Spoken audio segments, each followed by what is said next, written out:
that relates a bit to the shift working issues as well, obviously, and that can obviously knock um, when you might be feeling tired. Michael, you had to put your finger up to say. I was going to say something slightly different actually, but I think it's a really fundamental point. So I think lots of people know a little bit about sleep, and this includes most doctors and healthcare practitioners, but they don't actually get the basic teaching about sleep and what's going on. And without some basic knowledge, it's really easy to make some really simple mistakes. So the timing of sleep, we see this, so two groups of patients within our population, so toddlers and teenagers.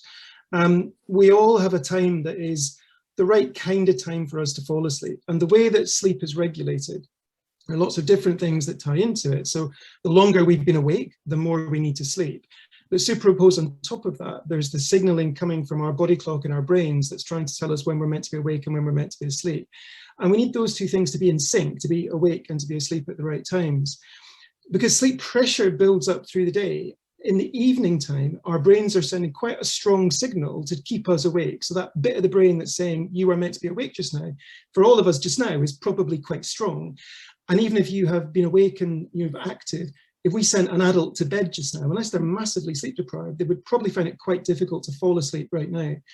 We see that with toddlers all the time. If you pick the wrong time for your toddler to go to bed, if you send a toddler whose natural body clock time for falling asleep is 8 o'clock, and you're trying to send them to bed at 7 o'clock, and their brain's internal signal is still saying, I want to be wide awake right now, thank you very much, then you're just setting up conflict. And parents are often coming to us going, I want my toddler to go to bed earlier. And we're going, well, actually, if you put bedtime half an hour later, you might actually find that sleep becomes much easier, much less of a challenge, and everything works a little bit better. With teenagers, it's the opposite problem. Their body clock is way off much later, and we're trying to get them to go to bed at 9:30, 10 o'clock.